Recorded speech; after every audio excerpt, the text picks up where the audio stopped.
There we go. Right, welcome to episode 50, sponsored by let me start again, shall I? Welcome to episode 50 of the SNLF podcast, sponsored by New Style Apparel. Actually made it to the half century. I haven't got a cricket bat to wave in the air though, or anything like that. So we'll just take a little pat on the back for getting this far. Full house this evening, as you can see. Mike, Chris, and Gaz are all here. Mr. Dugout Man, how are you? Yeah, not too bad, thanks, mate. Looking forward to this. And Dom? Jolly good. Mr. Food Guy? Yeah, I'm good, mate. How are you? Yeah, very good. Indeedy so. And lots of burgers consumed this weekend. Absolutely. And the Sussex stat man, Mr. Pryor, is up in the right-hand corner. You're good? I am indeed. Yeah, not so bad. See yourself? Not bad. Rather tired after work, but busy day getting some Amazon stuff already. Right. Special guest for us this evening. And for those of you watching along, you can see him in the bottom. He's in my bottom left-hand corner. Anyway, he is currently the highest ranked Sussex manager for us this season. After 16 games. So we couldn't really have gone much higher this evening, apart from dipping into the Football League with Crawley Town, but they might be maybe on the cards with a derby against Horsham next year in the National League, but we'll have to see how we go. So delighted to have this evening the Horsham FC manager, Dom De Paula. Dom, how are you? I'm good. Thanks for having me on, guys. Looking forward to it. Thanks very much for coming on. We've obviously had Matt Gray on earlier in the season when he was managing at Eastbourne Borough. So we've managed 2 out of 3 so far. And an absolute whirlwind start, I think, is the only way to kind of describe it. 6th in the table after 16 games. You were 4th on Saturday before the draw with Dover on Tuesday evening. What's the recipe for success? No, the boys are doing really well. It's obviously we've got a bit of a bounce up from last season as well a little bit, but no, they've done really well. They've taken to the league possibly better than we thought. A lot of the boys have just sort of attacked it, and yeah, we're just going for it in games. We're not really gonna change the way we play, and you know, at the moment we're pretty happy with that, and we're just gonna try and win games. And if that means we lose a few along the way, I think it's better than being ultra cautious and sort of hanging on in games. I think it's just a better approach. So that's kind of the way we've taken, kind of the route we've taken so far, and it's kind of worked quite well. I think there's obviously, it's so tight, our league. I think you win 2 games, you fly up it, and you know, you have a couple of defeats and you drop 6 or 7 points every time. So, you know, we're just going to enjoy the position we're in for the period we're in it, and you know, as I said, I think we've got a couple of games in hand. So sorry, a lot of the teams got a couple of games in hand on us now. So yeah, we'll see what happens over the next few weeks. But it's been really enjoyable. It's been really good league to be in. Yeah, I can imagine it has. And you know, effectively at the moment where you are, you're only 3 points off of second place. You know, did you expect? I mean, I imagine you probably expected quite a lot from the National League South this year, being the type of league it is as well. But has there been one thing that kind of stuck out and has really surprised you? Just the power and physicality. It's unbelievable. It's light years different to the league we've come from. You know, every team is just so athletic and powerful. You've got to be able to fight that and face that a little bit. And we're quite good at mixing it. But you know, we're dealing with, you know, we played a couple of teams. They're just huge, so physical, and you know, that's the difference from the sort of step 3 level, where a lot of it you can sort of just play football against teams, whereas you've got to be able to sort of match the physicality, and it's, you know, a lot of very big, powerful footballers. But that's been the most eye-opening thing. There's barely been a team we've played this season where they haven't been, you know, that profile. So that's clearly sort of like the way this league is. So you've got to kind of try and find other ways to combat that, and that's the biggest difference. I think the speed of the game is you know, it's much faster. But just that physicality, you've got to be on it. You've got to be able to compete and be aggressive. And if you don't, you'll just lose games. You won't be able to you won't be able to challenge these teams. Yeah, I think as well, Dom, actually, it's something that as you move even further up as well, I know that we found Barney going into the Football League this year, the athleticism, rather than being big and bulky and like trying to muscle you out, your way out of the game has been a massive change and caught, like, a few people off guard and that. And I imagine though, with your recruitment in the summer to try and bring players in for that level as well, you weren't concentrating on that kind of thing because you weren't quite expecting it. No, obviously we only brought in sort of 2 or 3 anyway, so we didn't really bring many in, but no, it's not really my kind of player either. So you're kind of dicing with taking a different approach if you go down the same route. I like sort of quite technical footballers that want to get on the ball and are quite sort of quick and nippy and nimble, and that's probably a bit unusual in this league in general. So yeah, we're gonna have to, depending on, we need to stay up with, that's still our primary focus, but it may be, next summer or whatever, we look at trying to bridge the gap a little bit with that, or we find a way of being even better at the things we're good at and try and combat it that way. But yeah, it's really interesting. Just like you said, if you said Barnet's seeing that as well. We played Sutton in the FA Cup a couple of years ago, and they were very similar. They were in League Two at the time, and they were just so massive and athletic. So it seems to be the way football's going, maybe. Yeah, I think you could be right with that. Being this the first season as well in the National League South, how did you kind of approach the season? Did you look to break it into chunks or months, or just sort of like 2 or 3 games here and there? No, just a game at a time. Bit of a cliche, but like, you just work on that one game, sort of plan for that game. And we've got a points target we're aiming for, is around 50 points.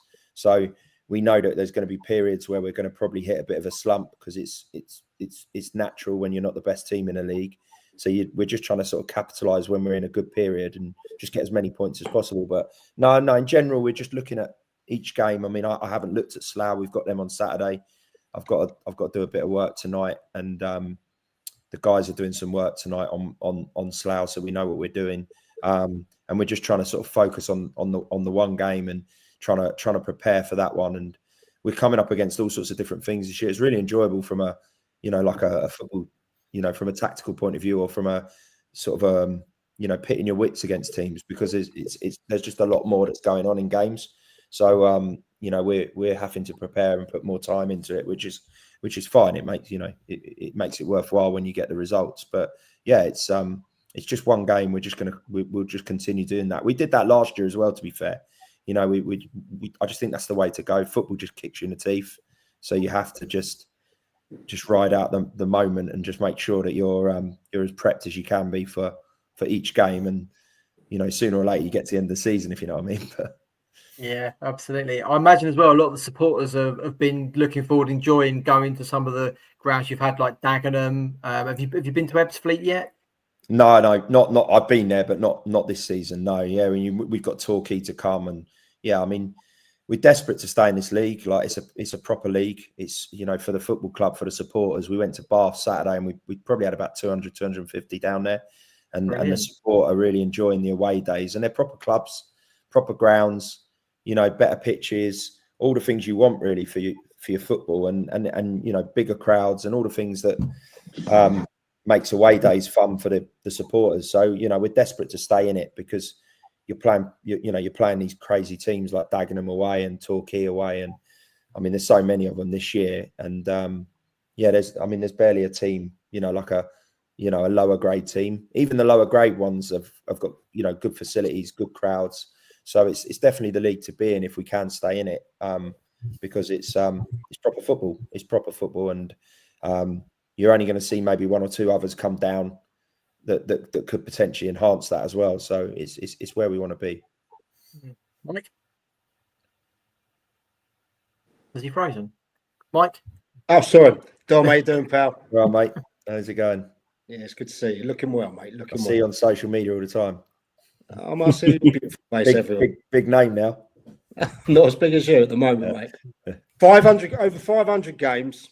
Yeah. 10 years. You're credited as turning the club to new heights. You're doing an absolutely effing blinding job. People don't know that you wanted to be a manager for many young moons, didn't you, when you were young? Yeah. As soon as I realised I wasn't good enough at football, yeah. But what I say is, You do such a great job there. Some would say you're punching above the weight from where you are. How far can you take this club with the right backing? I don't know, mate. At the moment, I think this is a level that's probably above the club at the moment. I think we'll all be honest about that. It's like we're not geared up for it. It was although you always want to get promotion and the target was promotion, it's like, for us, we haven't got like a Worthing 5-year plan, and we're not that club. We're just trying to build it out and grow it, and that's how we've always done it, really. And this one's taken us, really by surprise. This sort of the size of this league, and what we went to Chelmsford on the first day, and they had more sort of their management team than we had players. Like, they had so many people doing stuff, and it was an eye opener. And we sort of talked about it on the way home, and we were like, we've got to raise our game here. So I don't know. I think we need to sustain this level, which is what we did in step 3. The plan was to sort of have 2 or 3 years of just trying to make it as comfortable as possible. And then obviously you build the profile of the club, and players are more inclined to come and sign for you. I spoke to a fair few in the summer. They just didn't want to know because we were new to the level. So I don't know is the honest answer. I don't know how big Horsham as an area, like how much interest they'll have in the overall scheme of things. I think if you want to kick on, you need probably 2,500-3,000 come into the games when you haven't got a backer. We haven't got a backer that puts money into the club. So it's all organic growth. So I think, before we could even look at doing anything else, that's the bit we've got to grow out. We've got to increase footfall into the ground and all our commercial sort of areas to try and bridge the gap on the budgets we know some of these clubs have got. So in answer to your question, mate, I don't know really. We've never looked that far as a club, and I haven't either. I mean, I wasn't sure how we'd go this year, and I wasn't sure how our management team would fare. There's always a level you get to where you're perhaps not going to be good enough. So don't know is the honest answer. It's just going to be a case of, like, we've had a good look now. I think we've got a good idea what this league's all about. We know the sort of players. Once you're in it, you get a good feel for the sort of players you need in your teams. But yeah, it's hard to say really. I don't think this club can go much higher, because I don't think we've got the infrastructure as a football club to go much higher. But that doesn't mean we couldn't, get to a point where we could sustain at this level and people would consider us a step 2 football club, I think. But that next level is a monster. It's full-time football. You talk about Barnet and, York and, I think Rochdale are in their scum football. These are, they're monsters. We're never going to be that at Horsham. We're never going to become a club where we can do that. And also the club hasn't got a desire to go and get someone who chucks a load of dough at it and gets bored after 3 years. So they're kind of the only 2 routes you can go down, I think. And we haven't got either of them. So I think this level would be a good level for us if we could sustain it and build it out and become really comfortable and not have the stress of relegation over us each season. It would be good for the club. And I think we've probably got, the chance to maybe grow out the amount of fans that come into the ground by maybe like 10, 20%, but it's not going to be much more than that, I don't think. Which, I mean, I think that's an absolutely excellent explanation there, Dom. Which just brings on to the last bit. What kind of relationship do you have with the clubs around you that are in the lower leagues? The ones that aspire to get to the Horshams? Because there's quite a few around you, isn't there? Yeah, no, we talk a lot. I talk to like, Simmer at Broadbridge Heath, and we tend to talk if they're looking for players, and Mitch and George down at Littlehampton and things like that. But yeah, I mean, you're always talking. I don't have a huge relationship with them because they're all doing their own thing. Everyone's pretty busy and they've all got their own ideas how they want to run things. The guys at Burgess Hill are doing a really good job at the moment. I think Sean's kicking Whitehawk on at the moment, but so you don't tend to get too much involvement with it. But yeah, I mean, I'm pretty friendly. There's not many I'm not, they couldn't speak to me or vice versa really. And if we can ever help people out, we try to. But yeah, there isn't a huge, there isn't a huge amount that we do with the Sussex clubs now, to be fair. Well, I think you're doing an absolutely brilliant job. You really are, you. And you're putting the town again on the map after those numerous cup runs. So, long may we failed miserably at the cup this year. But long may it continue. You're doing great. Maybe you should have drawn Dorking again. Yeah, that's I know. Yeah. Well, I mean, there's your lesson in it. Like, obviously, folks in the league below us and beat us. You know, we've done it to Dorking, but you know, they came on a day we didn't turn up second half. They beat us. It's FA Cup football. It's we had to sort of swallow our pride and take our medicine that day. And you know, I was pretty comfortable with that. I think we've had quite a few days in the sun in the FA Cup recently, and you're going to have one where you look a bit stupid and lose. But they were a good side, folks. Are going to win that league below. But you know, you're still a bit embarrassed that you've gone out to a team from a league below. You know.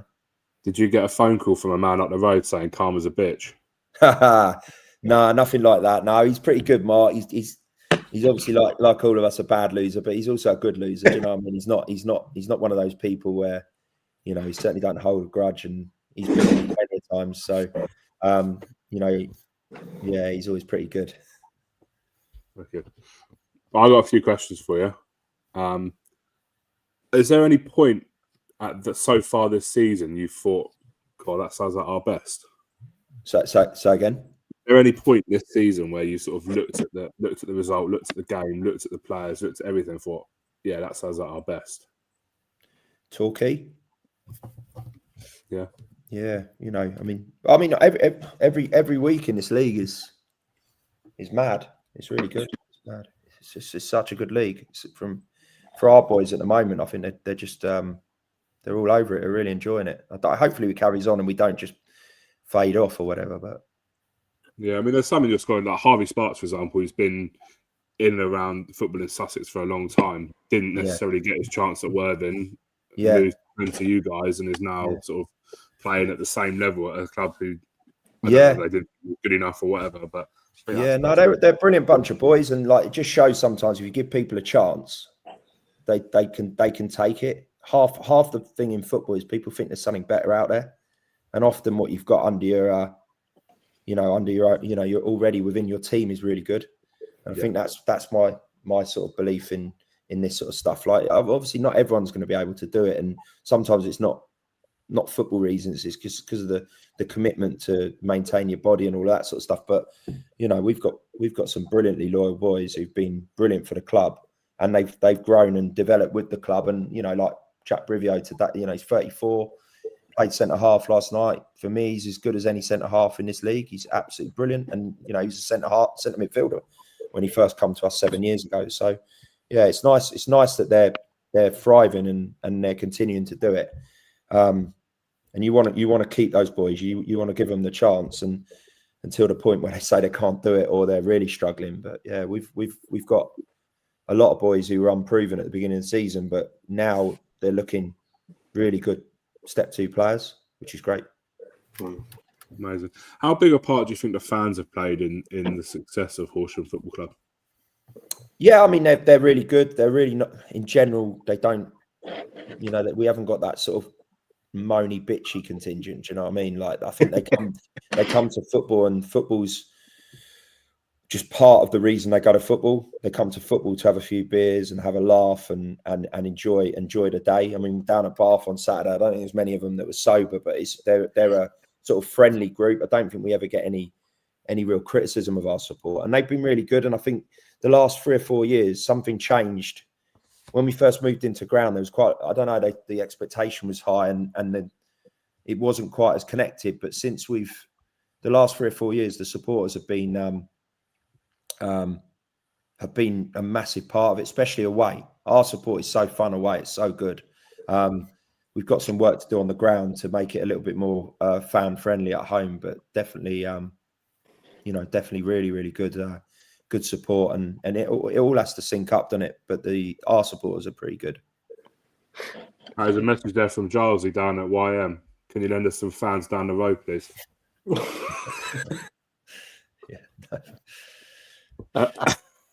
Silence. There you go, Gilesy. One more from me.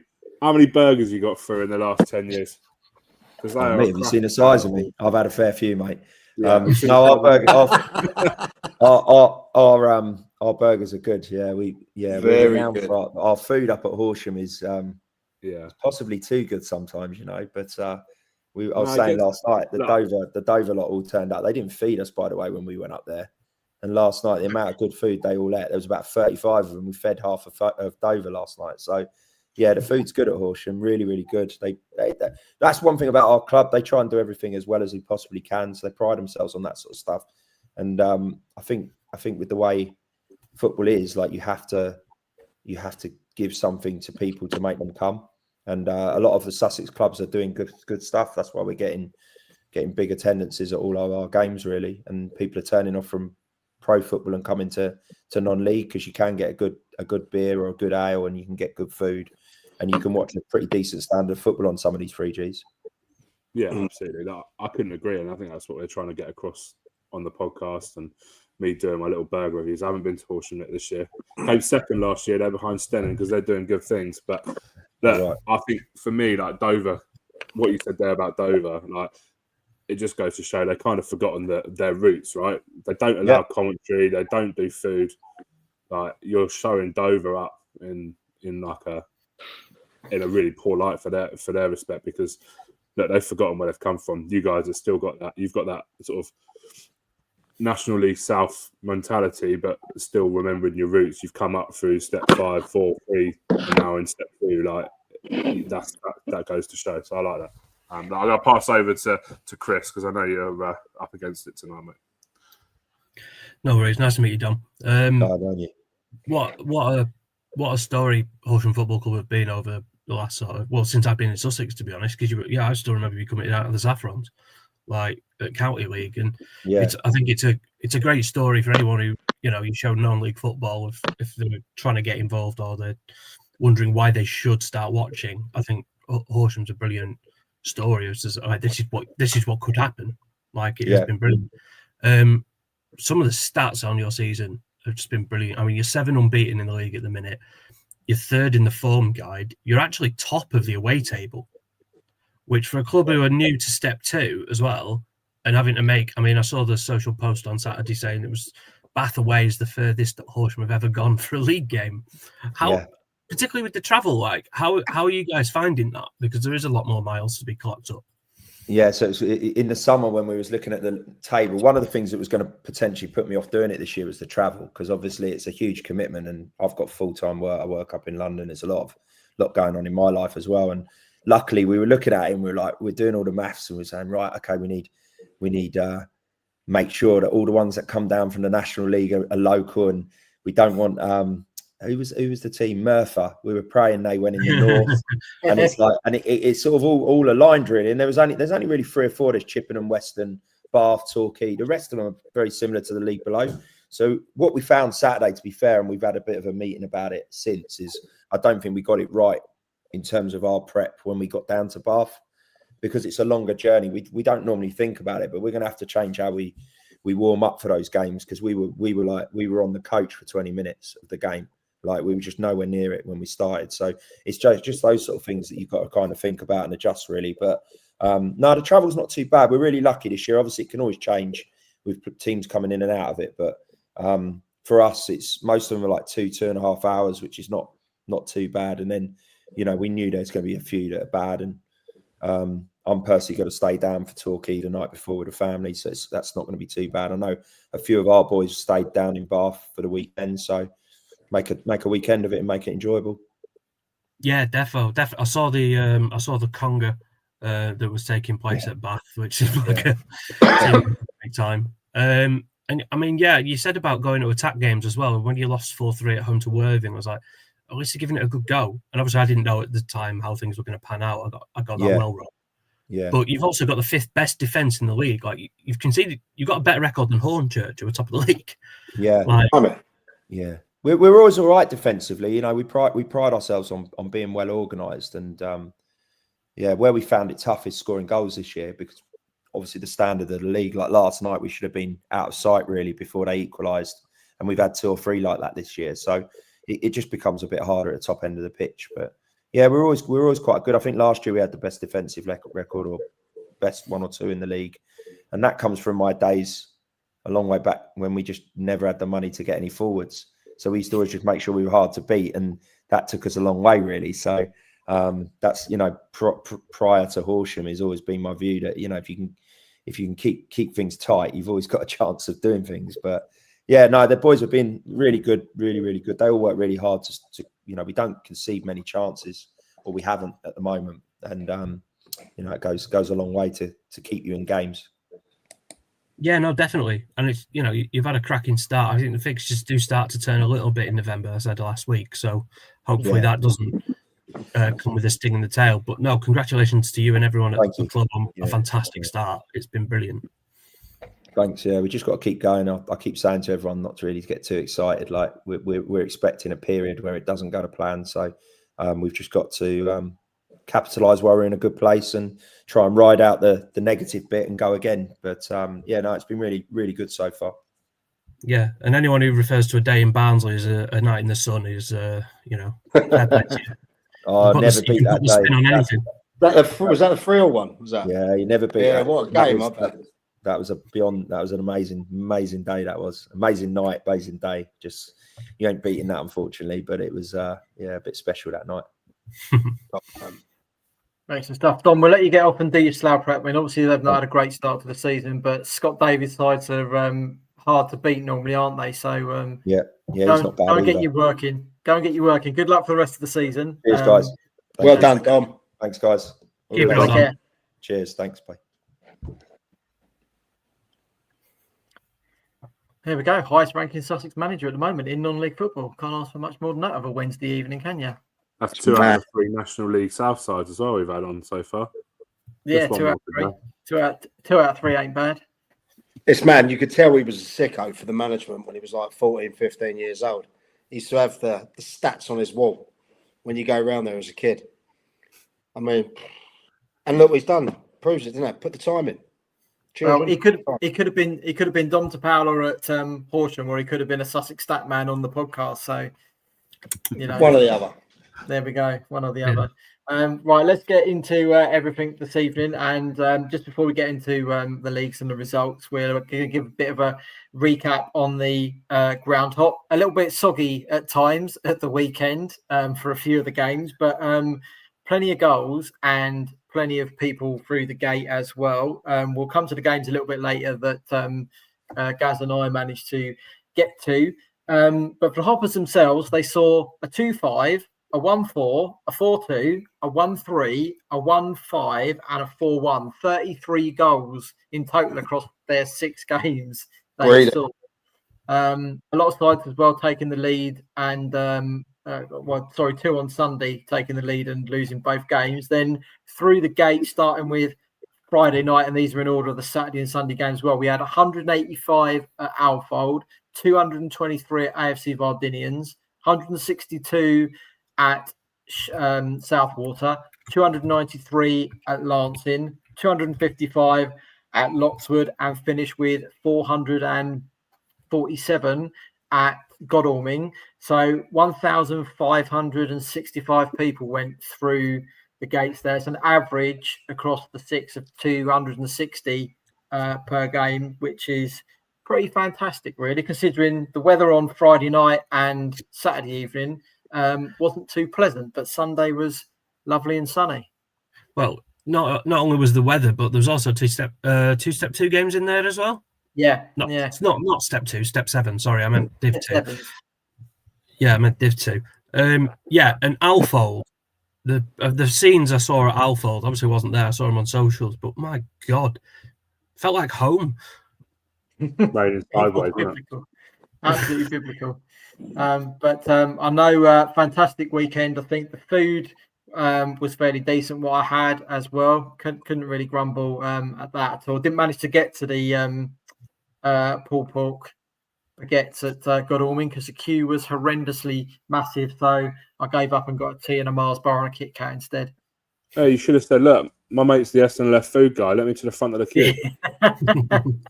I was well looked after by Godalming on the day, so I can't complain too much with that as well. Next year, as you probably should be aware, those sides that were the visiting sides last year should be hosting next year, definitely in the Premier Division and Division 1. Division 2 maybe slightly different, who knows, but it should also be another 3 weekends earlier, so hopefully the weather's going to be slightly warmer and not so wet. But not a bad weekend in all, I think, for the 6 games. Everyone got their money's worth out of that, if you ask me. Yeah. Right, There's some incredible numbers in there, aren't they? Yeah, 447. Really good. Yeah, that got on. Yeah. I mean, to be fair, I was looking at it, and where it depends. I mean, you've been to Godalming, Mike. Where their stand is over there, literally from as you look at the stand to the right of it, it looked like there was like person all the way to the very end, down towards like the penalty area. It looked like more than 447, if I'm honest, but not so many around the dugout side, but yeah, really, really fantastic attendance. And again, even as Chris said, the step two sides with, well over 150 as well, especially seeing what the weather was like at Alfold on Friday evening in the first half. It was really good. So, but maybe it's really good because our hop's relatively new. I think it's only the 3rd one, that's been done. But it's been a massive success, isn't it? From those up and down the country. It has as well. And obviously, the more clubs we can actually get through from step 7 into 6 as well means there's more grounds for these guys to go to. They've not, been to before. The longer it will continue for. So, yeah, so all good. Just quickly, Godalming average attendance so far this season has been 139. There you go. Loxford has been 48. Wow. Who else was there? I can't remember all the games. Alfold. Those were the two at in Div 1. Yeah, it was. Yeah, so Alfold has been 64. Southwater has been 87. That's a lovely bar at Southwater. Lansing's 201. I think Van Dinian has been 91. I think the thing with these average attendances, particularly at this early part of the season, is I think if you hosted a game on a bank holiday, your numbers are going to be that much more inflated. I think, but for a bit of context though, VCD played last night. They played Whiteleaves. It's not a massive schlep for the Whiteleaf fans. They only had 73, and that's at step 4. So when you get into... we said the other week, didn't we? VCD had 85 on a Tuesday night. Might have been last week or the before, and they've stepped up as playoff winners in step 5. And I know they've got a lot of competition around their area. They've literally got Phoenix Sports just down the road. On the doorstep, they've got Dartford, they've got your Wellings and your Erith and all around that area as well. So there is big competition for them. But again, if you do your bit to get people through the door, and I know of a couple of hoppers that went this weekend to games as well that really enjoyed it that much that they'll go back again, and that's just to watch a random, non-hop division or Division 1 fixture, just because it was, they enjoyed it, they loved it, it's a great hospitality. But just one thing as well, just before we move on to the results and fixtures and everything as well, you kind of look at it and you go, we get this hop, which is great because you get the Friday night game where people aren't always playing. The Saturday one's a bit more not controversial, but everyone else is around, so you've got no leeway. And you get the Sunday where everyone doesn't play as well. And if it's just like a little bit of us speaking to someone, I think on Monday, about moving the odd game to a Friday night or to a Sunday if you can, not every week, just every now and then, just get this little momentum going of new people coming, and that how much mileage is there in it? And also, we look at step 5 and 6 managed to do this hop as well. Could you imagine if potentially not step 3 and 2 are going to be able to get the verification to do it, but potentially step 4, if you could market it between a Friday, maybe 2 Saturdays and maybe 2 Sunday games within distance, think of the crowds you could get at some of those games. Go on, Chris. I was going to say, I mean, I know we've discussed this at length before about the teams up north that used to do it. Tranmere and Stockport used to put games on a Friday night to do just that because they knew that they were competing with the likes of Manchester City and Stockport and all that. Down here, you've got teams, towns like Eastbourne and Horsham, actually, where Dom's just been from, where they've got multiple clubs. And, there's a number of times where we've had Town playing, Borough playing, and Eastbourne United playing on the same day. And you're eating each other's dinner, really. A bit of collaboration and creative thinking about this could really be a boon, particularly when you've got Brighton. I suppose it's a little bit different in Kent, but certainly in Sussex, where when Brighton play, we notice a big drop in our attendances. Yeah. And you'd imagine we're not alone in that. Teams closer to Brighton will probably have it even more than we do. So I think, it's a big bugbear of mine. It's something that clubs should try and look at, and leagues, to be fair to the clubs. The leagues should also try and work with them on it. I totally agree. I think you're onto something there, Trev, to be fair. If they could put something like that together, maybe another time in the year, maybe twice down there. You think of it, extra revenue you get. Clubs like these work on a shoestring. There's no money around. 447 at Godalming Town. The amount of money that's sorted them out for the next month or so. Do you know what I mean? Yeah, possibly longer. Yeah. I think there's traction on a Friday. I used to hate the Friday night one when I was a 23s manager because the focus is on the Saturday. Yeah, but it's the Saturday teams, the front sides on the Friday. You could definitely get something there, especially with people like to go out. Sunday, I'm not so sure because you have a lot of the youth football around. All the youth football really, including the county youth football. So, but the Friday night, I definitely think Friday night football. There's mileage in that, 100%, Trev. But even if you just sorry, no, go on, mate. I've said my piece, but again, we spoke to Paul from Horsham YM about it on Sunday, didn't we? It's a good turnout, and we sort of said, look, more clubs should do it, especially on the Friday night or something like that. And I think he was inclined to agree as well, to get more people through the gate. And maybe for a club like Horsham YM that are surrounded by your Broadbridge Heath and your Horsham Football Club, getting a game on a Friday night might bring a couple more through the door. Picking up on what Gilesy said a little bit earlier, that might be something that could work for them. Yeah, I mean, I know a lot of Horsham fans do go to Broadbridge Heath when Horsham were away last year. I think maybe not quite so many this year because they want to try these National League South grounds, which you can completely understand. But yeah, you're totally right, Gaz. Just one more thing before we move on as well, Mike. You say about the 23s playing on a Friday night as well. That maybe if the first team and the 23s swapped and the first team played the Friday night game and the 23s played the Saturday, something different. And you've got to evolve and that's got mileage. That's got mileage, definitely. I definitely think that. I mean, if you've got an artificial pitch as well, it's a bit of a no-brainer because it's there. Grass is slightly different. And again, you may only look to do it the first couple of months of the season and the last couple of months of the season, maybe. But, how many opponents would be against it? As in, who you're playing, not opponents of the whole thing. But, I don't know. But, if you can do it, why not give it a bash? Well, with the scarce amount of money that's in football at the moment, especially non-league, it could be worth the leagues maybe looking into.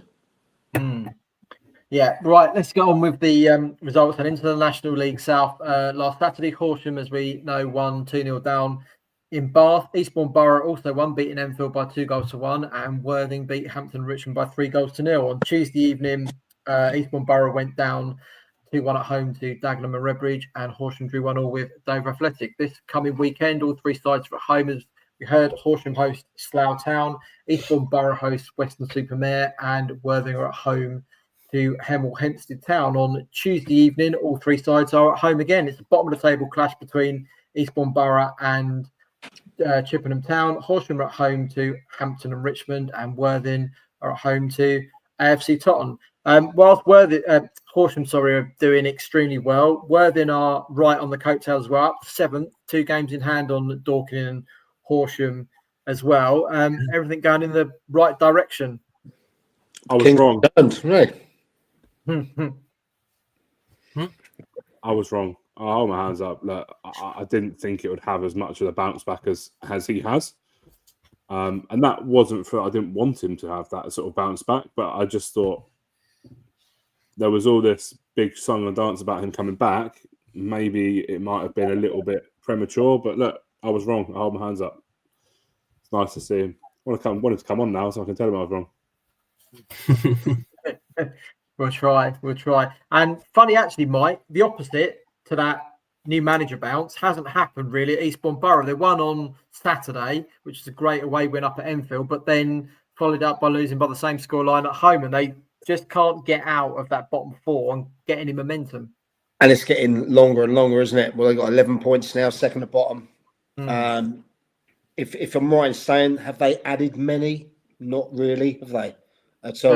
They brought in Kai Corbett from Chelmsford City back end of last week, who played for Tommy at Aldershot, and he has brought in a couple of other players. But yeah, that's it. Yeah, pardon? You're a wizard. You're a wizard, Trev. No, but as Statman worked out, they got still one of the youngest sides around, haven't they? One of the youngest squads in that. Yeah, got it. Yeah, Transfer Markt still have them as the youngest. I haven't looked at the lineups by person, by player over the last few weeks yet. But I've got a stat show coming up, so I'm gonna have to. At the same time, where they are, there's a lot of strugglers around them as well, with Slough and Salisbury and Enfield. It can only take a couple of wins, and then we're starting to say, "Oh, hang on, here they go, they're kicking on now." I mean, they've won 2 of the last 5, having not won any of the first 10. So I suppose it is a bit of a step change, but is it a sufficient step change to see them out of the situation they're in? I don't know. They've got a couple of very contrasting games. They've got Western Supermare at the weekend, and then on Tuesday, Chip at home. That's massive, that Chip. That Chip game's all massive. Yeah, as you say, Mike, massive for them. It's already looking pressure on, I think. I mean, Dagenham haven't pulled up any trees at all, really, this season. So losing at home to them was a bit of a kicker when you're trying to build a bit of momentum. I hope they kick on, though. I hope they get out of that. I really do. I like the balance they have with Worthing. I like that. Yeah, we saw it a couple of years ago, though, when they first went pro, didn't we? They struggled, and then they got themselves out of it. Hopefully, they can do the same. Yeah, I hope so. Yeah, still plenty of football left, which is I think the good side of it more than anything else. Really, they're not sort of with a couple of months to go, but they get on this week with 6 points up for grabs. Right into the Isthmian League Premier Division on Saturday, Burgess Hill Town went down 2-0 at home to Canvey Island. Chichester City drew 1-1 at home to Dulwich Hamlet, and Lewis shared the same score with Cray Valley Paper Mill. On Tuesday night, Whitehawk beat the leaders Brentwood Town by 2-1. This coming Saturday, Chichester City head to Cray Wanderers. Lewis hosts Brentwood Town this time. Burgess Hill Town head to Welling United, and Whitehawk host Averley on Tuesday night. Burgess Hill Town are at home to Cray Valley Paper Mills, Chichester City at home to Whitehawk, and Lewis at home to Carshalton. Whitehawk, eighth in the table, 4 points off the playoffs, and inflicting Brentwood's third defeat of the season. They're second in a row, and they've got a couple of games in hand on Averley, I think, as well, in the last playoff place. Yeah, who they face on Saturday as well. Big game. That's going to be fun. Averley have turned a bit of a corner of late. I mean, they've not lost in 6, but they started quite slow, didn't they? Yeah. Really pulled some results out. Well, they won 4-1 at Cray Valley on Saturday, who are really struggling. Obviously, Burgess Hill, I think, would definitely fancy their chances, but not an easy place for Whitehawk to go on Tuesday to Chichester as well, who've got 2 or 3 games in hand on everybody else as well. There's quite easily the potential that Chichester could be above Whitehawk or the pair of trade places on Tuesday evening, depending on the result.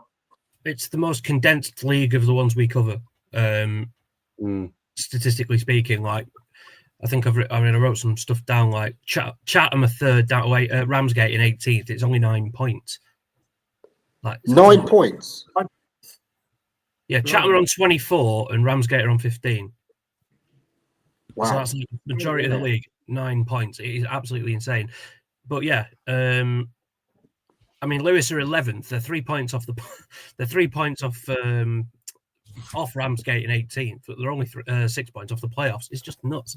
So a lot could change. Whitehawk as well, like a lot of their strong sort of start to the season has been based on their home form. They've got the best home form when you index it against their overall points than anyone else in the league. They're crap away, relatively crap away, but they're pretty damn good at home. I mean your words, mate, will you? Yeah, sorry, I'll just get off this fence. Yeah. Welcome, Chris. It's quite good and liberating when you get off the fence. Look, I'm speaking statistically. It's not opinions. Statistically, they are. It's good to see Whitehawk come into a little bit of form, though, isn't it? Because obviously they've, they struggled a bit to. No, I think it started well, then struggled, and now obviously pulling it back around a little bit. Well, yeah. And like you say, a couple of games in hand, they've got a better points per game ratio than Dulwich. Who are pretty big dogs at this level and started like a train. So, absolutely. Right, let's get into the Isthmian South East Division and results on Saturday. Hassocks won 1-0 at Beckenham Town. Broadbridge Heath beat VCD Athletic by 4-1. Crowborough Athletic and Margate drew 2 each. Hastings United won 4-1 at East Grinstead Town. Eastbourne Town beat Ashford United by a 1-0, and Erith Town beat Three Bridges by the same score. On Tuesday evening, Broadbridge Heath beat East Grinstead Town at 5-0, and Faversham Town drew 1-0 with Hassocks. In the Velocity Cup, finished Sheppey United 1, Crowborough Athletic 1, and Crowborough won 4-1 on penalties. This coming Saturday, Hassocks host Jersey Bulls at 2 p.m. Crowborough Athletic head to AFC Whiteheath. Faversham Town host Eastbourne Town. Hastings United are at home to Beckenham Town. Broadbridge Heath travel to Margate. Three Bridges host Sittingbourne, and VCD are at home to East Grinstead Town. On Tuesday evening, Broadbridge Heath host Jersey Bulls. Eastbourne Town are at home to Hastings United. It's Hassocks against Crowborough Athletic and Three Bridges against East Grinstead Town. Derby night on Tuesday, apart from Broadbridge Heath, because they're the odd team of 7 out. Broadbridge Heath themselves, 8th in the table, 3 points off the playoffs and a game in hand on Herne Bay. Chris, you said a few weeks ago they had a sticky set of fixtures, which we saw them drop down the table a little bit, but now they're coming into a bit of an easier run. They're starting to make the most of it. Yeah, I remember speaking to Chris saying they were in a false position before they then went and spanked Eastbourne Town 5-0, which was rude. But yeah, you won't make that mistake again, will you? No. They'd lost their last 4 prior to that game, and since then they've won 5 of 6. Fair play to Hassocks, who are the only ones who beat them. But yeah, they keep scoring 5 goals as well. Like, they're absolutely slapping them in at the top end. 22 in 6 now they've got. So they're cooking. They're doing really well, and they've got a game in hand on a couple of the teams above them as well. And indeed on Herne Bay. So if they win that, they're in the playoffs. Yeah, they're doing well. I feel so pleased with Chris. Do you know what I mean? I know the work he puts in up there, and everyone can say what they want, but he works on limited resources compared to a lot of teams up there, and he does. Him and his staff do an absolutely excellent job. So yeah, long may continue, and obviously 100% diamond gazer, that guy. Yeah, agreed.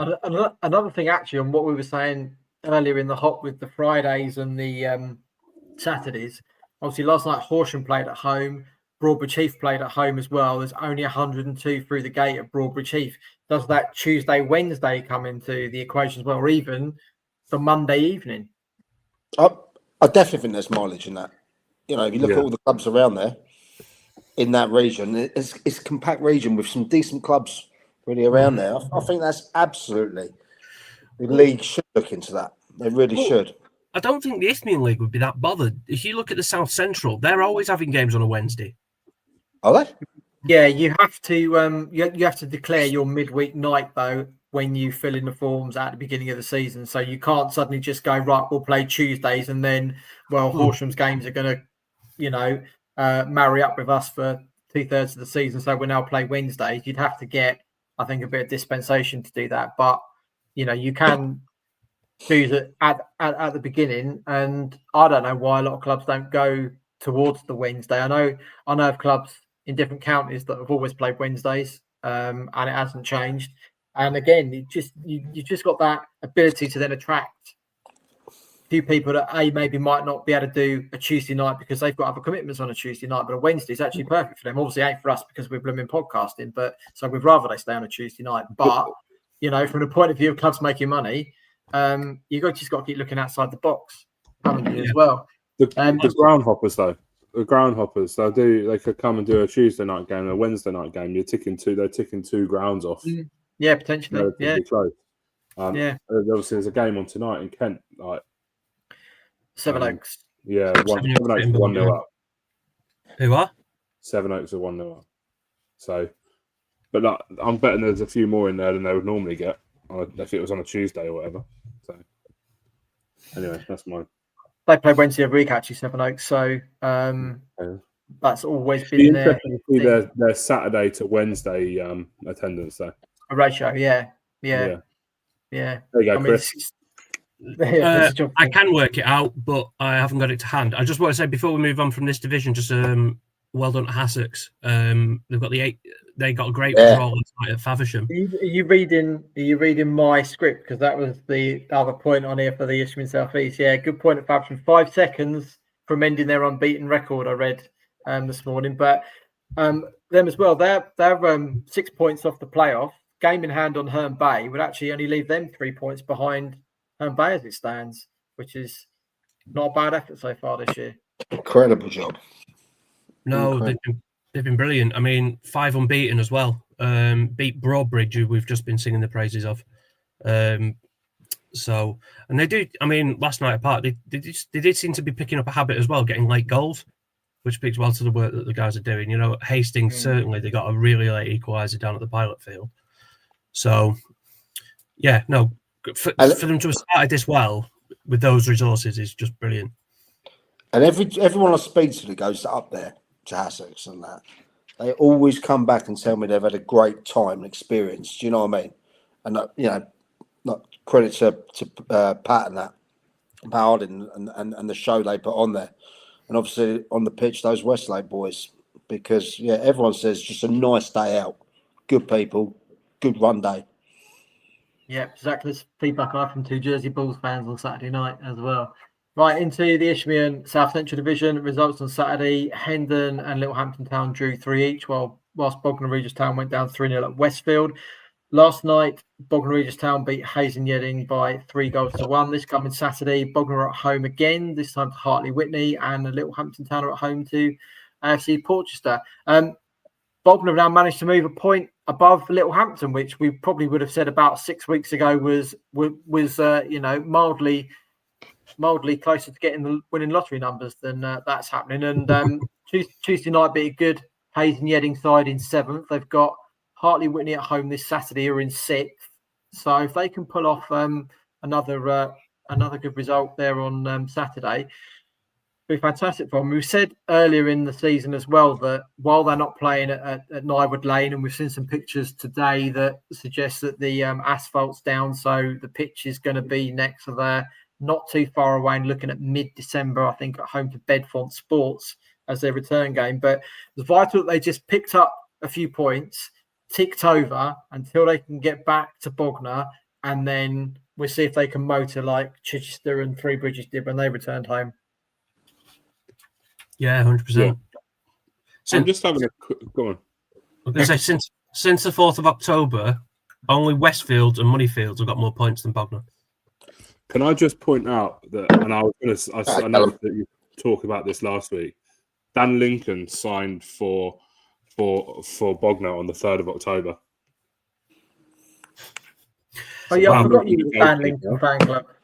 Yeah, no, I just think a goalkeeper. Dan Lincoln's a goalkeeper. He's been around. He was at Truro last season when they got promoted to the National League. He's a county as well. County cricketer. Yeah. Oh right. But I just think double busy. I think a goalkeeper is a really important position, and you look at what Hinch has done at Worthing. He's brought in a goalkeeper that he knows, a goalkeeper that he trusts, and the results have picked up. Bognor have brought in Dan Lincoln, who is a known and trusted goalkeeper, and as Chris said, in the form charts since then, they're up there. And I was trying to look and see if when Bognor last lost, and it looks like it was the end of September. I might be wrong. Wow. Cool. I mean, so I just think that is a bit out. They've lost once, but that was to Westfield, who were mid. 3-0. But I just think. Go on. Well, to back that up though, Gaz, remember when Jude was on a few weeks ago and he was saying like he wouldn't be able to do anything at Eastbourne Town without the goalkeeper we've got, Chris Winterton. He said exactly that. So yeah, fair, good point. I just think I know if you guys mentioned Bognor last week, and obviously I wasn't on, but I just think the Dan Lincoln effect there. I'm not saying the rest of the team, but just having confidence in your goalkeeper. Mike, you're a centre half. If you've got confidence in your goalkeeper, it goes a long way. It means you know that if you cock up, then there's a chance it might not lead to a goal. Whereas I think if they didn't have the confidence in their goalkeeper, whether that be Slav Huck, who is obviously, again, another non-league legend of a goalkeeper, but there's reasons that Dan Lincoln has played higher and played where he was. He got promoted last season with Truro. I just think, I think it's a really shrewd move to bring him in. Not only that, bringing in ex-Pompey player Danny Hollands as well, who played 66 minutes last night, is also a very shrewd signing from for Jamie Howe. That all that experience coming their way as well, even if he's only around for, I think, a short period of time. Right, let's get into Southern Combination Premier Division results on Saturday. In the early morning groundhog game is AFC of Vardinians 1, Peacehaven and Telscombe 4, Forest Row 3, Stenning 5, Hayward Heath Town beat Guernsey by 6-1. Horsham Team of the Week YM beat Eastbourne United by 1-0. Lingfield 2, Bexhill United 1. Little Common beat Crawley Down Gatwick by 2-0. Seaford Town beat Roffey 5-1. Pagham won 6-0 at Shoreham. And in the late groundhog game, Lancing went down 3-1 to Newhaven. On Tuesday evening, the Peter Bentley Cup third round, it was Stenning Town 4, Eastbourne United 0. And in the Premier Division, Wick 1, Peacehaven and Telscombe 3. This coming weekend is FA Vars action for a few of the sides. On Friday night, Hayward Heath Town head to London Samurai Rovers. On Saturday, Crawley Down Gatwick host Kennington. Eastbourne United are at home to Epsom and Ewell. Infinity host the holders Whitstable Town, and Guernsey head to Snodland Town. Peter Bentley Cup quarter-final, it's Pagham against Peacehaven and Telscombe. In the Premier Division, Lancing host Horsham YM. AFC Vardinians head to Little Common. Newhaven are at home to Lingfield. Roffey host Wick. Seaford Town are at home to Forest Row. Bexhill United head to Shoreham. Stenning Town are at home to Midhurst and Eastbourne. On Tuesday night in the Sussex RUR Charity Cup second round, Stenning Town host Bexhill United. And in the Premier Division, Haven and Telscombe are at home to Forest Row with an 8 p.m. kickoff. Chris, there's a cluster of clubs between 3rd and 8th and another cluster between 11th and 16th. It's getting a little bit bunchy in places. Yeah, it's a bit like last season, actually, where you ended up with basically Bexhill and Midhurst in a sort of no man's land. They weren't in any relegation trouble, but they weren't trouble in the playoff spots either. No, it's getting very interesting now. I mean, Peacehaven are cooking. They've won 6. I mean, there's 3 sides have won 6 in a row. The top 2, and Peacehaven are quickly gaining on them as well. After that was another goalie performance, wasn't it, the weekend against Vandinians? Yeah, and then followed it up with a win at Wick on Tuesday. We said, though, if Peacehaven win their 2 games in hand, which they've done almost, they're going to be right up in there as well, aren't they? And that they are, yeah. Just a point off Pagham now. Well, I popped along to Shoreham against Pagham and watched the whole game with in bed by 10 Lee Penn. It was rather wet. rather wet, to say the least. He absolutely hates it, Mike. He absolutely hates that. I'll tell you now. Yeah, we were. It is true. It is true. It absolutely hammered it down for most of the game. Fair play to the players out there. What can you say other than it was men against boys? It was a team of men against a team of boys. Simple as. Sorry, what game are we talking about? Shoreham Pagham. Shoreham Pagham. Oh, right. Yeah. Pagham were 4 up by half time. They possibly could have had another 5 or 6, thanks to their goalkeeper with a few saves as well. And the second half was really scrappy. It was very lethargic a little bit. And then Pagham woke up with about 20 minutes to go and popped 2 in the last 5 minutes to end Josh, what's his name? Blondell. His reign at Shoreham, presided over, I've lost count how many defeats. So I know they've had 11 league defeats in a row, and I know he wasn't responsible for all of them, but I think his was 9. I think he had 9 league games in charge. 9 league games in charge, 9 league defeats. Not many scored and plenty conceded. Entertaining, though.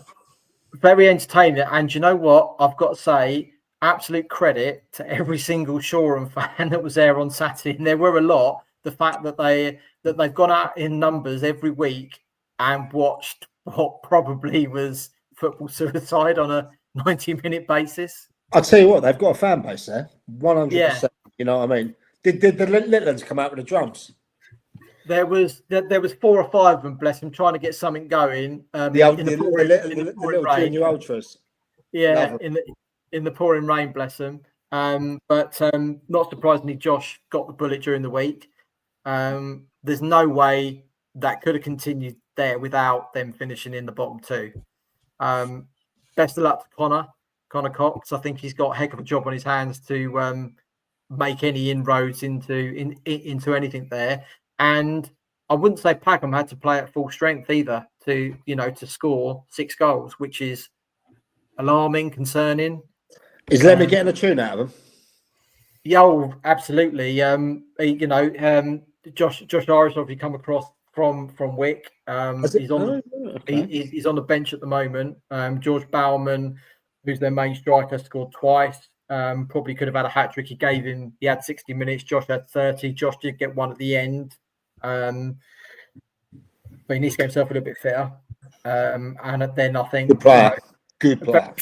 Knows where the goal is. That's never been, and his eyes are always on the move where he needs to be, where that ball needs to go as well. Yeah, Packham were very, very good value for it. Shoreham have got a lot to do, I think, to turn around that notion that teams will think when they go there, they've automatically got 3 points. Lee did say if they go down early and they concede again very quickly, which they did, the heads go, which they do. But I mean, it's a new team, isn't it? You know, one whole Low's team left completely, and he has some players in there. He definitely has some players in there, without a doubt. Well, they got to stay in. Unbelievably,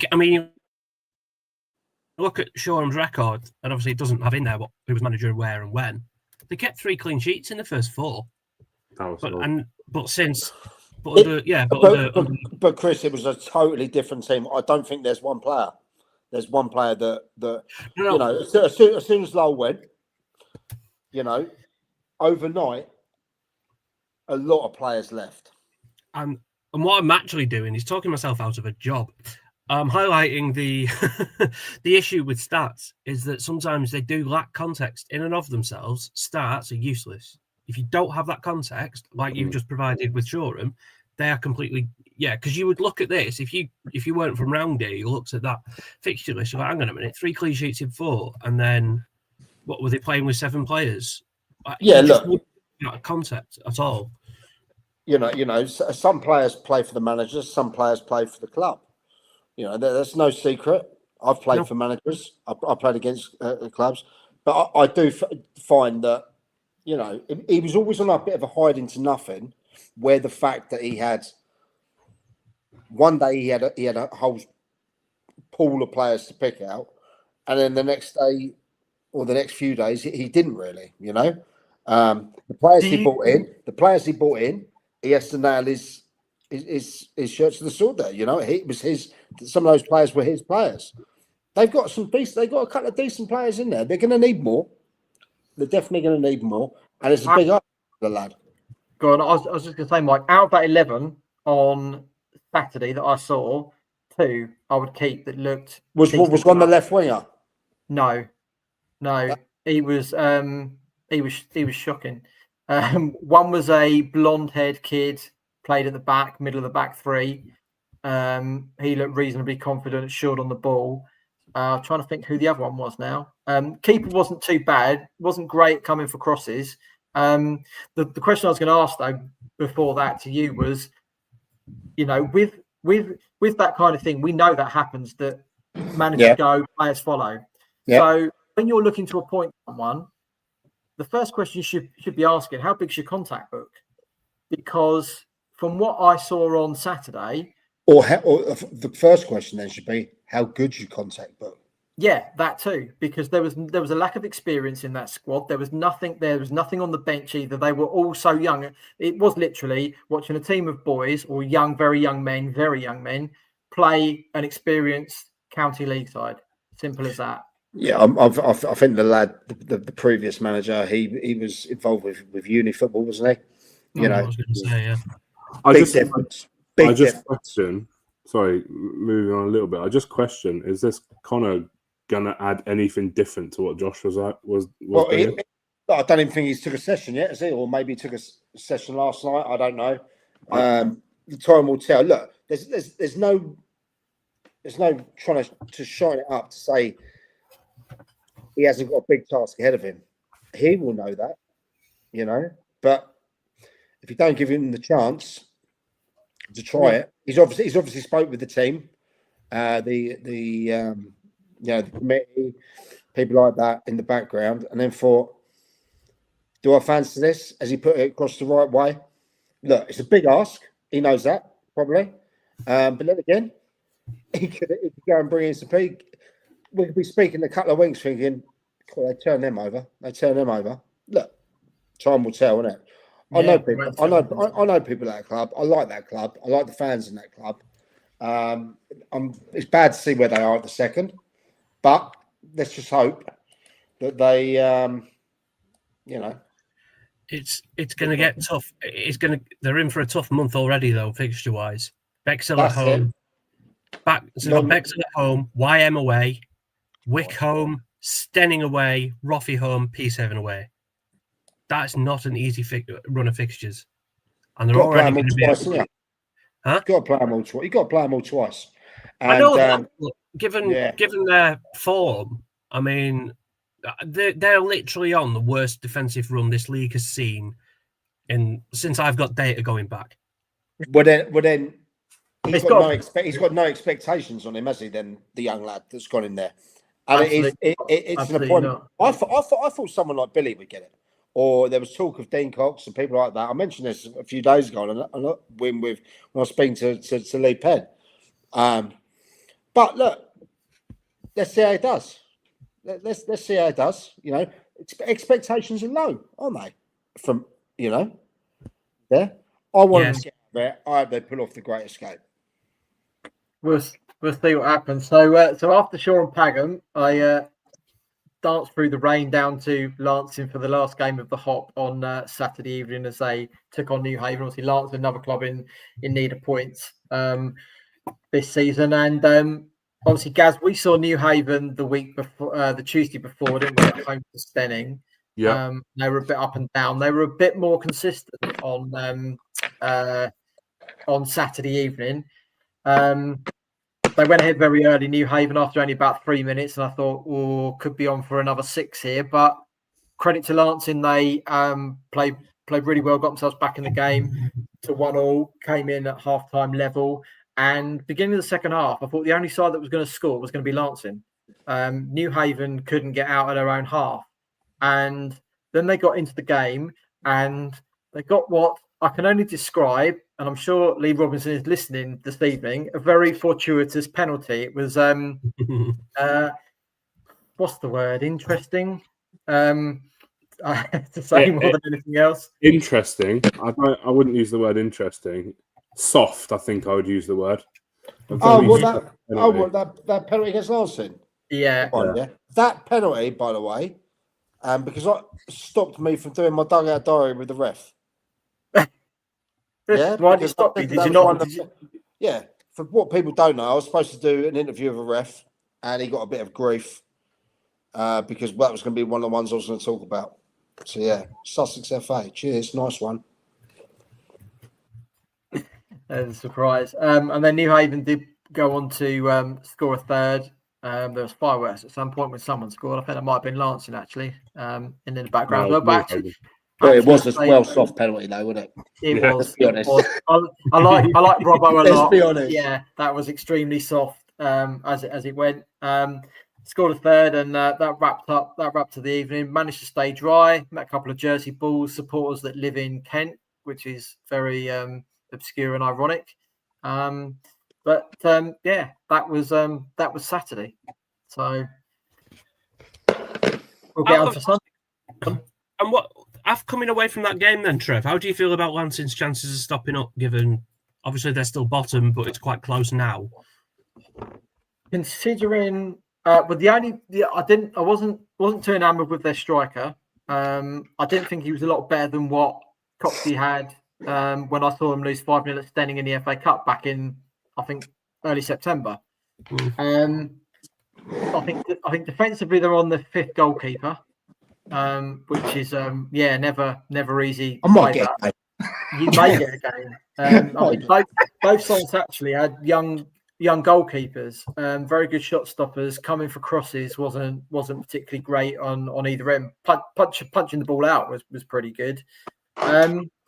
Again, I think a little bit for Lancing might depend on the sides around them in terms of Vardinians and Shoreham that can't buy a win at the moment. And I think great attendance there. We know Lancing have got a good fan base as well, similar to Shoreham have as well. People have come out in all weathers and however well or bad the team are doing. So if they can, I think if they can just add 1 or 2 more, just a little bit more, especially up top. But then they went and pumped Shoreham for 5 goals, a week ago on Saturday. So potential's there, but when you're on top, like I thought they were beginning of that second half, that's when you've got to make that possession and those chances count. Otherwise, it's going to come back against you. Got breaking news, guys. What have you got? Jarvis Brook have announced their new manager. I bet it's internal. Shall we? Right. Mike, you're still here. Right, I'm going to read it. Guys, shall we go to Division 1? Because we're just about to do that. Go to Division 1 and then I'll announce it. Don't look, because I'm pretty sure you'll know. In fact, I know you know who this is. Right, let's go to the Southern Combination Division 1 then. And Gaz has got some breaking news.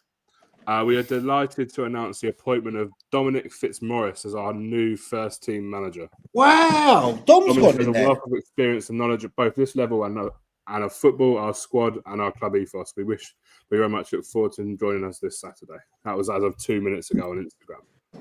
Well, I did an interview with him, didn't I? One of the dugouts, and he was a proper nice guy. He was really good. He always knew, I think, that he had a club that he wanted to take into the county league. He had the problems, obviously, with the ground that where he was at. But he's also been involved in clubs higher than that as well. So he's that'd be an interesting appointment, that will, because that's a club that again are punching above their weight and they're doing great things. Good on. Interesting. He was Oxted, wasn't he? Yeah, he was. Yes. Yeah, and as step 7, and he won the league. He won the league. Didn't they win that? They won that league that Ringmer got promoted from, didn't they? Yeah, they won that league, and they were definitely thereabouts the best team in that league. Obviously Ringmer on their day, but good on him. That's interesting. Right, results for last weekend. AFC Walcountians beat Ringmer AFC by 6 goals to 2. Billingshurst beat Saltdean United by 5 goals to 2. Selsey beat Copthorne 6-4. East Preston beat Reigate Priory by 2 goals to 1. Infinity beat Oakwood by 4 goals to 2. And Marlow went down 2-1 at home to Dorking Wanderers B. On Sunday in the ground hop, Loxwood went down 5-1 at home to Arundel, and Godalming Town beat Worthing United by 4 goals to 1 to finish the ground hop. This coming Friday, Saltdean United host AFC Walcountians, 8 p.m. at New Haven. On Saturday, as we mentioned, Infinity host the holders Whitstable Town in the FA Vase second round. In Division 1, it's Billingshurst hosting Copthorne, Jarvis Brook home to Godalming Town. Cool, that's a start for Dom, isn't it? Oakwood host Arundel. It's Reigate Priory against Loxwood. Mile Oak travel to Selsey, and Worthing United are at home to East Preston. Then on Tuesday evening, the Division 1 Challenge Cup quarter-final, East Preston are at home to Jarvis Brook at 7:30, and Billingshurst host Godalming. Gaz, let's start with East Preston and Reigate, which is where you were on Saturday to present Dale with his Team of the Month award. Yeah. How was your experience? Oh, bloody curve strikes again, didn't it? Yeah. Look, I think I put it in my match report. East Which is Preston on www.thesnlf.co.uk. Yeah. East Preston were bang average, in my opinion. They scored 2 goals. Really happy for Leo Stringer, young lad, local lad from Sussex, who got the winning goal for East Preston. So happy for him. Came off the bench to get that as well. But Reigate will rue the chances that they missed. They probably... East Preston went 1-0 up, and they probably could have scored 5 or 6 before half-time. Really? Yeah. In the second half, for the opening, for the second half, probably 30 minutes of the second half, they were the better side. They hit the bar, hit the post, and if it wasn't for a really poor free kick that they took that was intercepted, they probably would have got at least a point out of it. I'd have fancied them to go on and actually get a winner. East Preston will finish mid-table this season. They were, in my opinion, I've seen a lot of that division this season. Wow, yeah. There's probably only 9 clubs that I haven't seen. They will finish mid-table. And Reigate? Reigate will. Look, Reigate had lots of injuries. They had lots of key players missing. Dale White was named on the bench. Was he? Dale. Go on, Dale. Tells you how short they were. You got a 33-year-old who doesn't play football anymore, who's named himself on the bench because he hasn't got the players. So they've got a lot of injuries. They've got a lot of problems. If they get their players back, they get them fit, and they get back to the form they're at the beginning of the season. I don't think they'll make the playoffs. But I don't think they'd necessarily expect to get the playoffs. I think they might just miss out, but they'll definitely, in my opinion, as long as everything goes right, they'll finish above East Preston this season. I think they'll make the playoffs. I just think there's too many clubs that know that league inside out, that have been there, and having seen a lot of that division, I think there's teams in there that will finish above them. Yeah, I think I'll go with Gaz on that.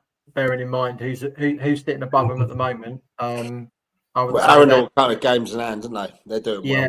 Yeah. I think Reigate would need a really, really strong run of something like 7 wins in a row, while the others drop a few points, and then I think the conversation changes again. But as at the moment, they'll have I think it's Gaz says, I think they'll finish above East Preston as well.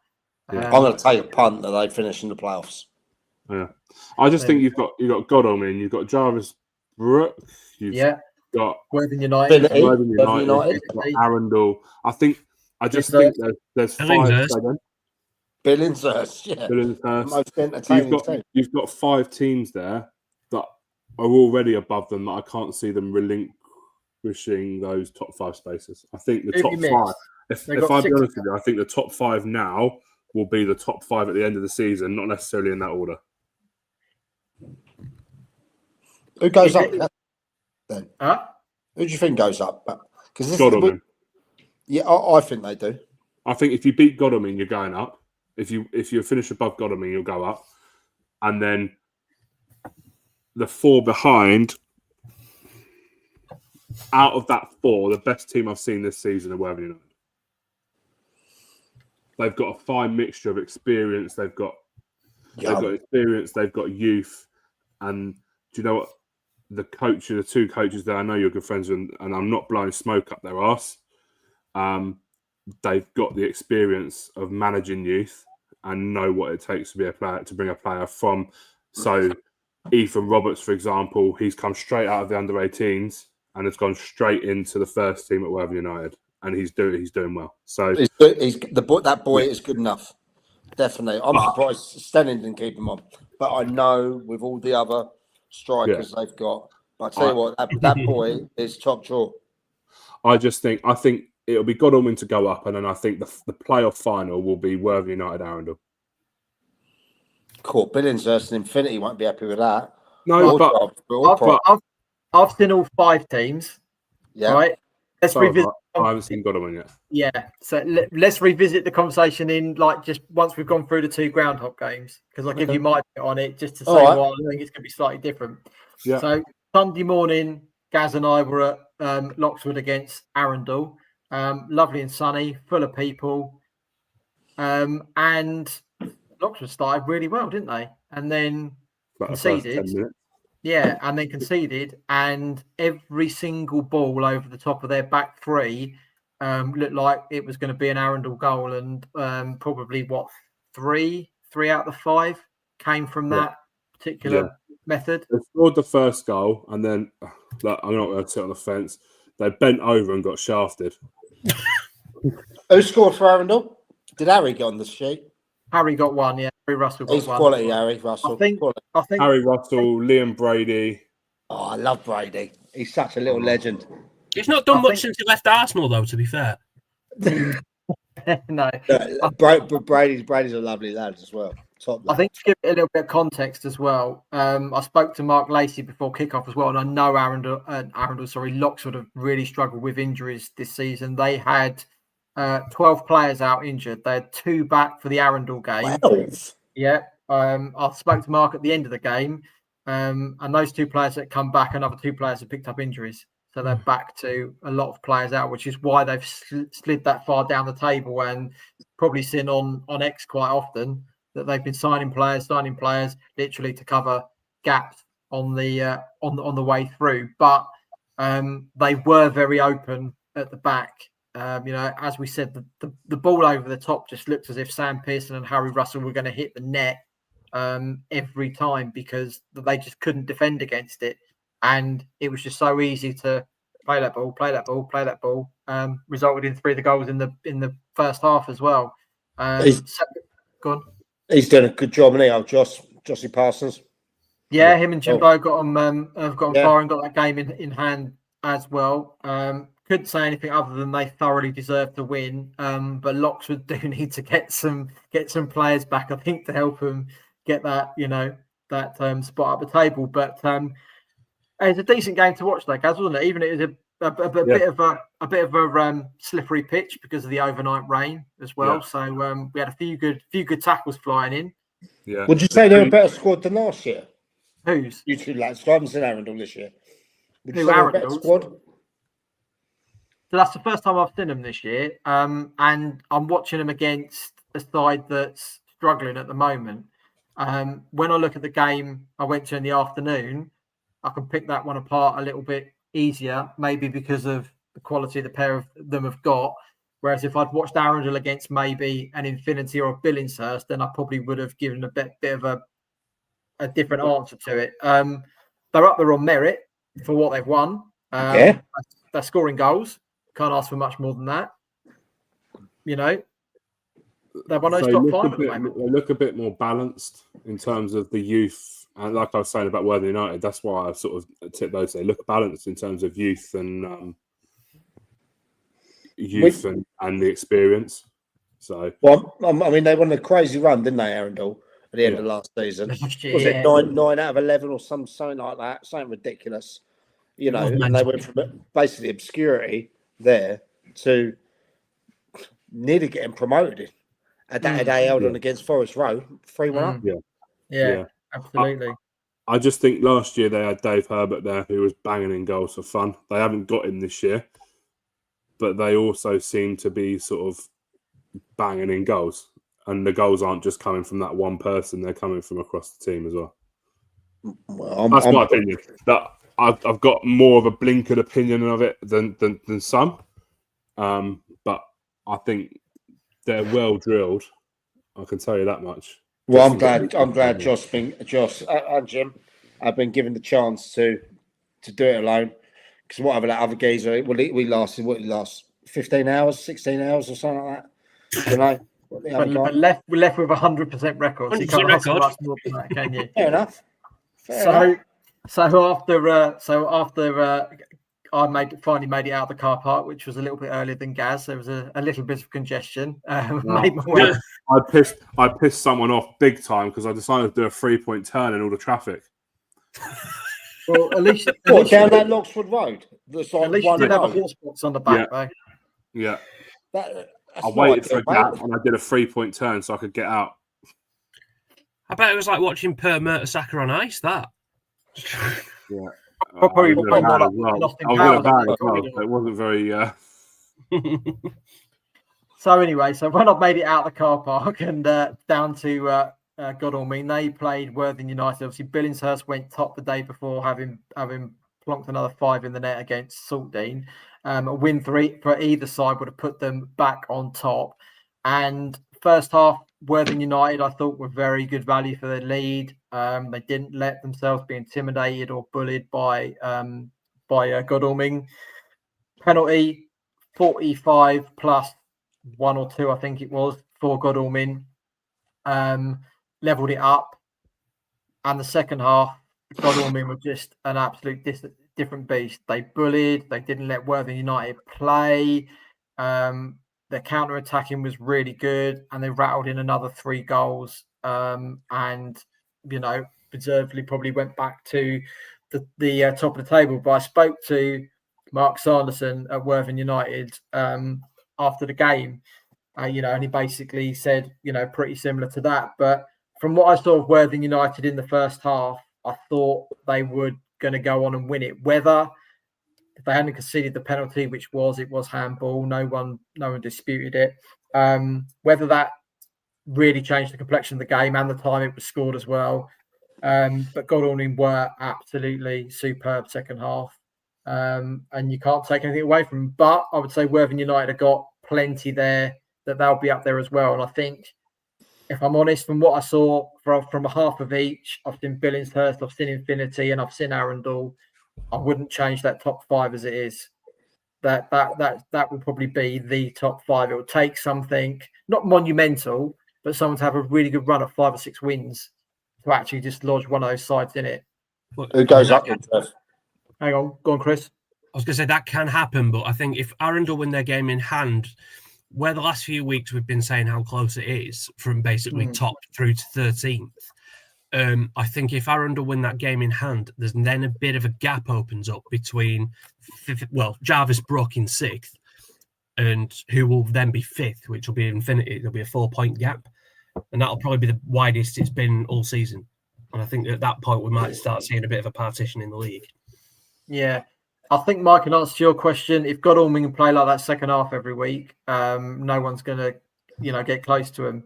But from what I saw at Billingshurst when they played at Infinity as well, they've got that ability to keep scoring goals. I wouldn't call it a concern. The only thing I'd say about Worthing United is when you look through a lot of their results, a lot of them are a 1-0 win or a 3-2 or a 2-1, very tight margins. And when you've got 2 sides like Godalming or Billingshurst that can just put the afterburners on and get another goal after another goal, you're chasing a game of a 3-1 rather than it's a tight 2-1 or a 1-0. And that's, I don't know if they've got a very young side, haven't they, Worthing United? They've got some players that have been there for a few years that have played a lot of games, but, still relatively young. And I think it's maybe that little bit of game management, which again on Sunday, if they'd had a little bit more of that, may have escaped with a 1-1 draw, may have actually come away and won the game 2-1 in their kind of fashion. I don't quite know. I mean, I know Cuzza and Sooty have known before that squad was put together. They knew like 70-80% of those players anyway. Cuzza had a few of them at the youth side. He had a really successful champion of the champions youth side there. Maybe they need an older head. Look, Billingshurst has surprised me, though. They have surprised me. It surprised us as well. I think I just want to come in on Godalming. It would have been really easy going in behind at half time. Well, I know they got that penalty, but they were 1-0 down, given they'd won 1 in 6 prior to that, and the form that Worthing United were on, and the way that the season had kind of been panning out with them running away with it, and then all of a sudden being reeled in. I think it would have been the easiest thing in the world to have then just not let that go, you know what I mean, but to just get swept away with the momentum of everything. So for them to then do that and then do what they did to Worthing United, that feels a bit to me like a bit of a turning point. as in them getting back on the rails, and we might see the motor from here on in. I'm prepared to be wrong on that, but that's just how it feels from the outside. Go on then. If you had to stick your neck out, I think we can all agree that unless there's a real downturn in form, you've got to finish above Godham in town.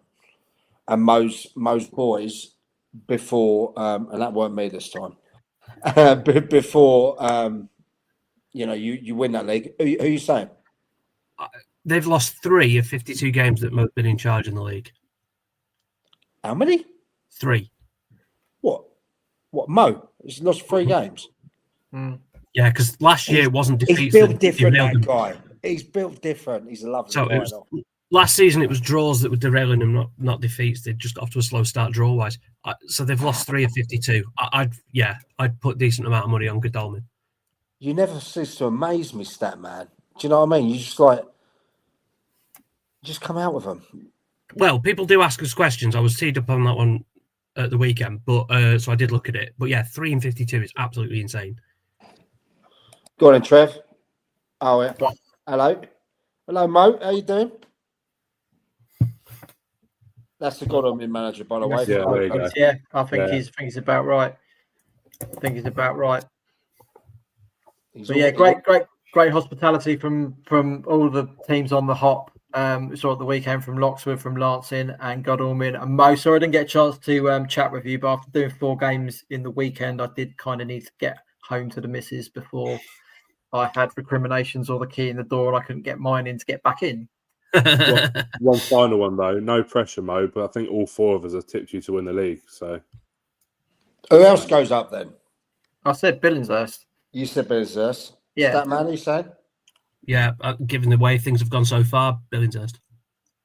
I mean, what I said to Mark after the game though, that even losing 4-1, that defeat doesn't affect anywhere where they are on the table. They're in such a good position, Worthing United, and Arundel with their win at Lockswood as well. And Infinity have obviously got a massive FA Vars game this weekend, so they've got that'll be a game behind everyone else. As Mo said, it's fantastic, absolutely terrific league.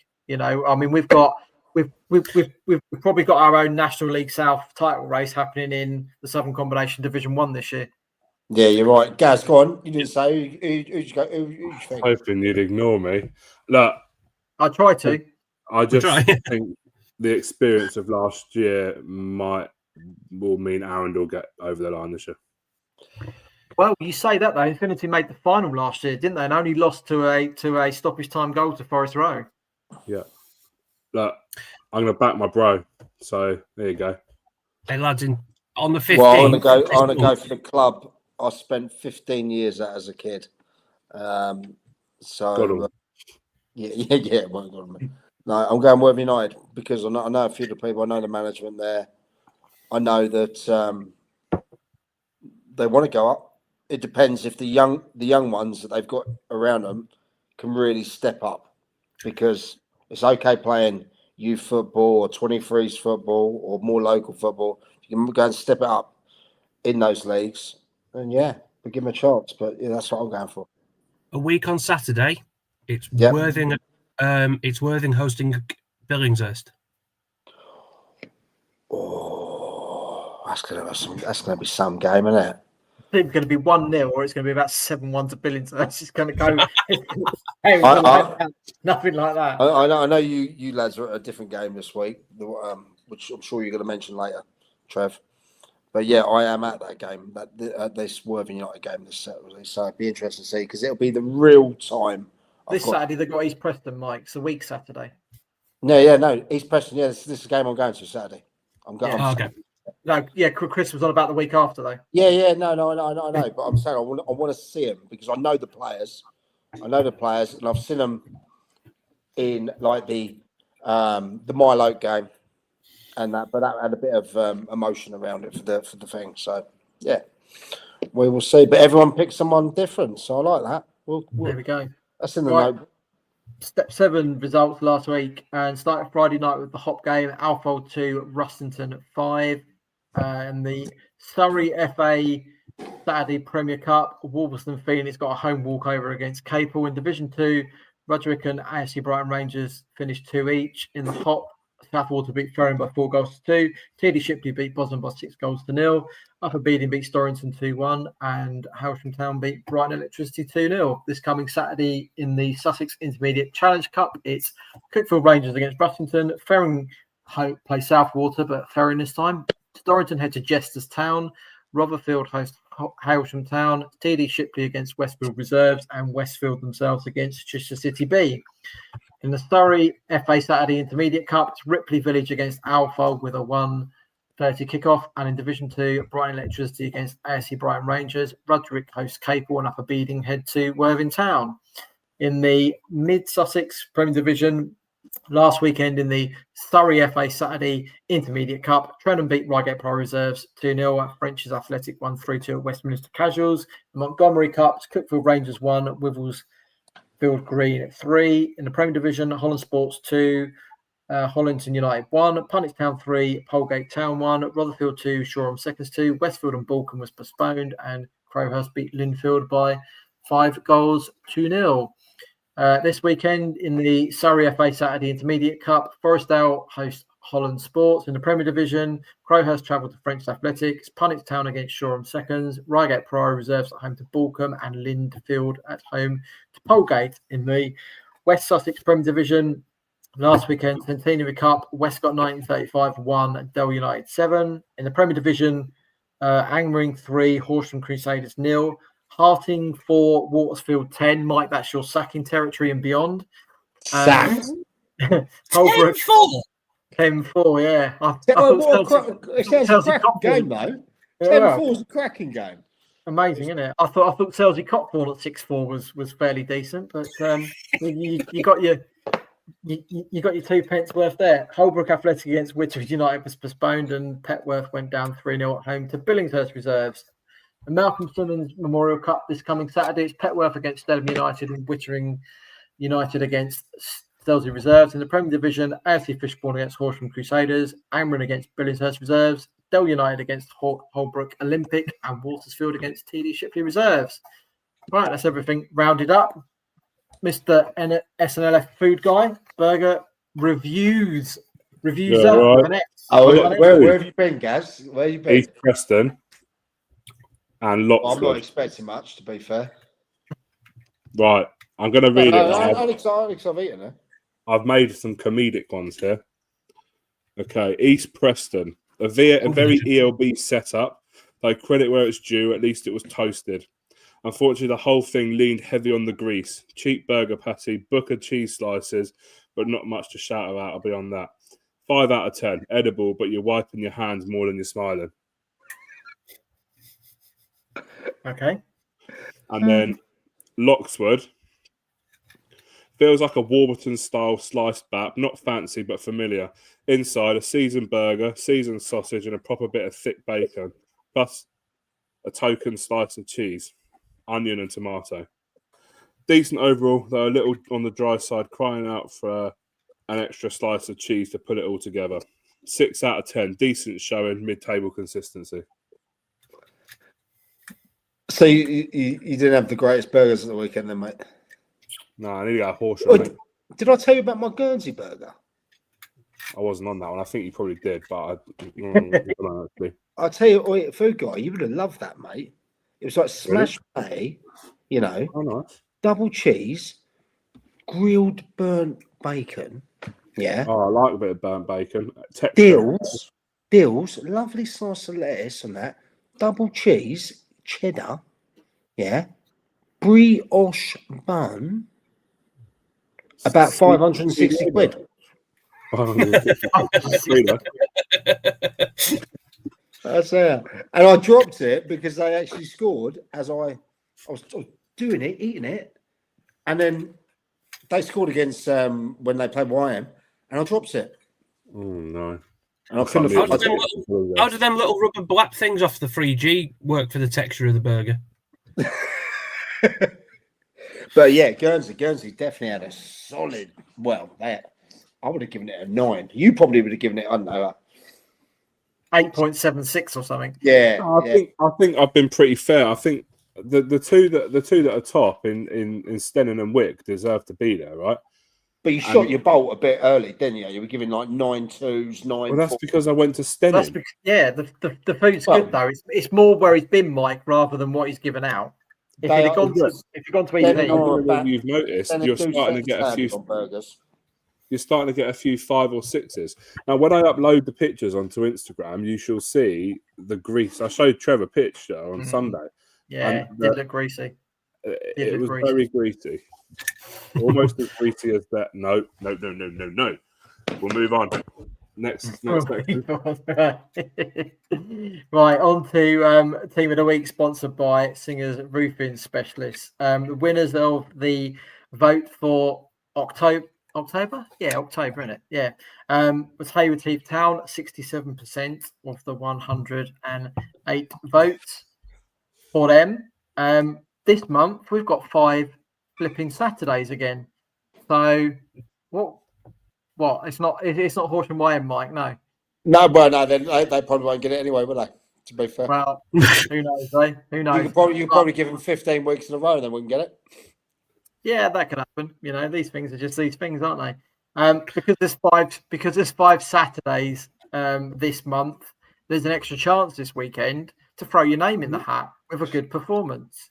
So not only did last Saturday count and Tuesday evening, you've got this Saturday as well, which then means we can actually run it over 4 weeks to the end of the month, and we'll announce the week winners on a Monday because it fits nicely with everything else. Right. Anyone got any shout outs? When's the manager on the mic? Wednesday the 20-something, 25th or 26th. 26th, I think it is, isn't it? So I think, yeah. So yes, that's because that's why it clashes with us, isn't it? That's why we can't go and do it. No, I'm not here. Yeah, that's why I can't go and do it. Me and Michael have gone though. Well, we could have, but we have we've acquired tickets, haven't we? That we're going to be giving them away. We have. SNLF have bought a couple of pairs of tickets. No, 2 times 2 pairs of tickets. So I think Food Guy, you're going to give some away on Instagram, aren't you? Yeah, we're going to come up with a way of integrating it. Maybe next week's pod, we'll have something by then. And the week after. Yeah, and then the week after we put up something crazy. I want something like well out there, something crazy to do to win a couple of tickets. But and then Trev, I believe you've you got something about next week, haven't you? Next week's game? Next week's game? Saturday? Yeah, I've got other bits first. Oh, yeah. I'll get to that. So yeah, never mind. All right, okay. What might be a podcast that goes from Wednesday to Thursday at this rate? It could be this rate. What Mike was trying to say is we've got two pairs of tickets for the Managers Mike Night at Wick on Wednesday, the 27th of November, featuring Dom DePaola, who's obviously our guest this evening, Mark White, and Wick's Craig Stewart as well. That's what he was trying to say. And he kind of got there. And we did host the last event that them 3 did, didn't it? And it was a great event. And obviously, Mark White was on form, wasn't he? He's always on form. When is he not? Apart from when he's parking cars.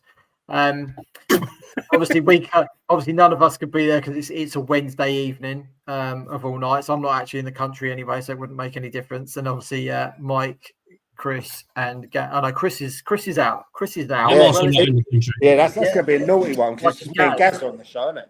Mike and Gaz hosting. What date's that? The 26th. 26th, yeah. So we'll work out though. We've got Bonnie Blue. We've got Bonnie Blue coming on. Lovely. That's well used. So we'll work out one pair will get given away on Instagram via Gaz and the channels, and the other one will either be via the pod or via X. We'll work out what we're doing. So before I get to what Mike was going to ask me to say anyway, Stenning Town this weekend at home to Midhurst and Eastbourne have chosen a pay what you want day. So if you're not heading to a game yourself on Saturday, but fancy going and watching a little bit of football from a side that's second in the league at the moment, put in the bucket whatever you want. The other one I've got is George Cousins, 100th appearance for Broadbridge Heath on Tuesday evening. A few other spells elsewhere in between. And myself and Gaz will be at Pagham on Saturday afternoon, or I would normally stick it in the where to. They're hosting a Legends Day at the Lions Den or Night Timber Lane, whichever you'd like to call it, as they host Peacehaven and Telscombe in the Peter Bentley Cup quarter-final. We were asked if we'd like to sponsor the day, so we did. So we're quite looking forward to it. Mike's got other commitments. Chris has a commitment every Saturday with Eastbourne Town, so and it's a little far. I would have loved to be. I would absolutely love to have been there at the Lions Den on Saturday. Cracking people. Love a beer. Love to have it. Some real good guys at that club, especially the chair lady there. But obviously, I'd already committed to the other thing. So sorry. So we're sending the 18. That's the 18 going, and Gaz, you're in for a treat. Forces. Gaz is in for a treat because it's my first programme column at Pagham as well this coming weekend. So you've got more words to read. Trying to stay awake. Well, that's not my problem, is it? I'm not the one driving the car. And also, we're doing the halftime draw for their new kit. I think it's their new away kit sponsor. And we've also been charged with choosing the man of the match. But if it's anything we'll probably like get that wrong. Well, I'll tell you, it's not going to be. Don't. I was going to say, if it's anything like our Team of the Week nominations, we'll probably pick out the wrong ticket and select the wrong player. There we go. One of the things. So, thanks very much to Pagham for inviting us along. We also had the guys on the pod a few weeks ago, and I was there watching them last week as well. So, not too far for me to go on the weekend. Any shout outs from anybody else? Yeah, I just got a shout out because he's just joined on Instagram. Shout out to Joe Ben and his other half who've celebrated the birth of their baby last week. Oh, congratulations, Joe. And celebrated the goal on Tuesday evening. Did he do the infamous? I was going to say, did he rock the Bebeto? Bebeto. What was that, 94 World Cup, wasn't it? Yeah, 94, yeah. Brazil, wasn't it? Bebeto. Yeah, shout out Joe Ben. What an absolutely diamond geezer he is as well. Yeah, absolute top lad. Absolute top lad. Anyone, anything else? No. No?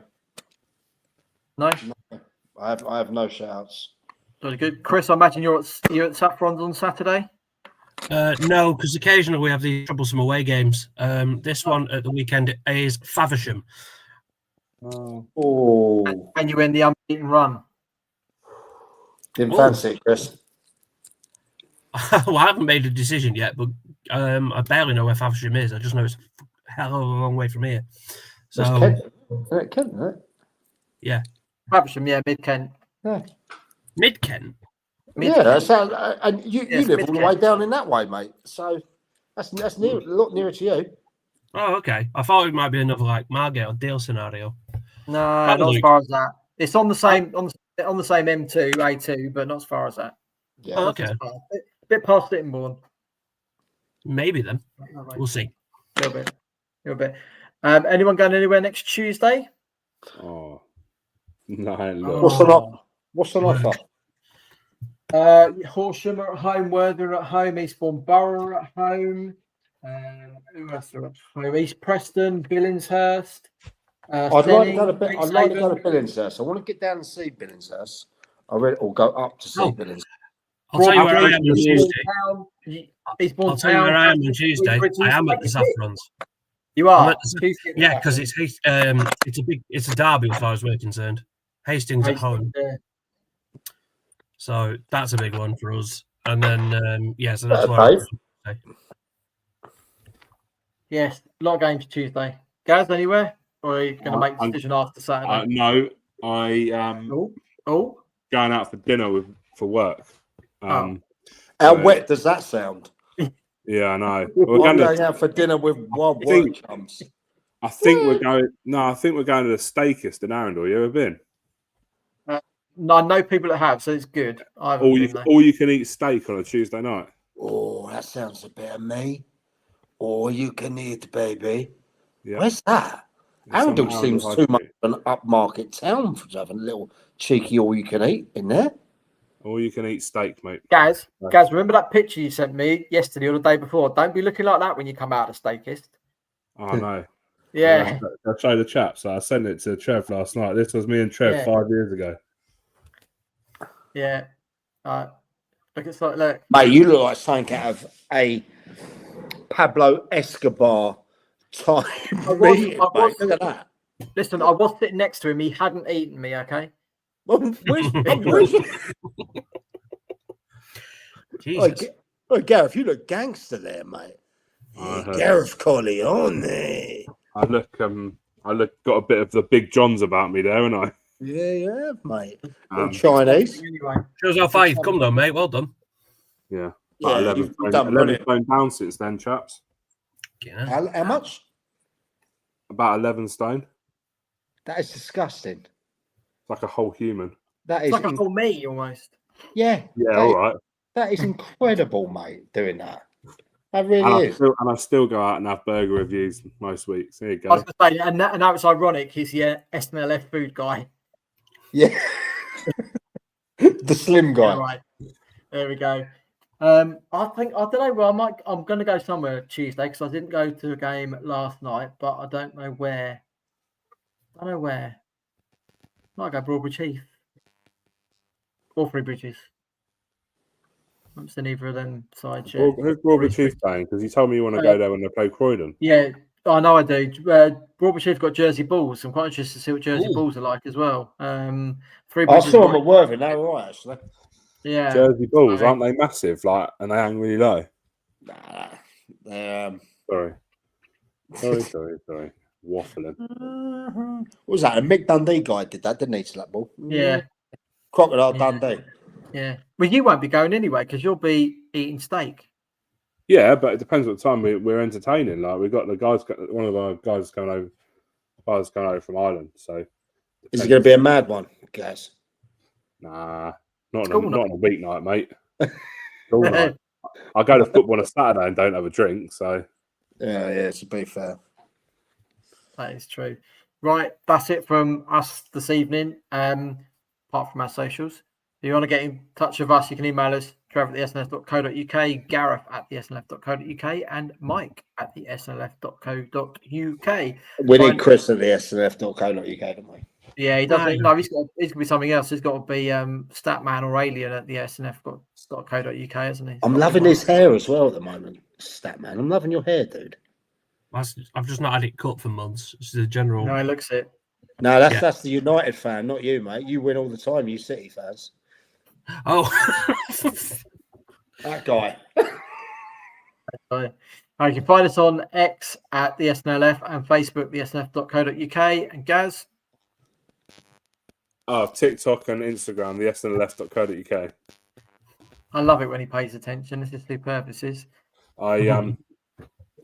Yeah. Sorry about that. Yeah, there we go. See, thanks very much for watching along this evening, and even if you listen to the podcast, thank you very much for downloading. We'll see you again next Wednesday. Am I here next Wednesday? Yeah, I am. Yeah, we'll see you again next. Then you're away, aren't you? And then I'm away. Yeah. And your wife has joined on Instagram. I think she's checking to make sure you're still recording. Yeah, probably, mate. But incredible numbers though tonight, lads. To be fair, for bonfire night. Yeah, wow. Not bad at all. Not bad at all. That's just because we're on fire. Right, enjoy the next 7 days of Sussex non-league football, and we'll see you again next Wednesday. Bye. Travel easy, lads. Goodbye.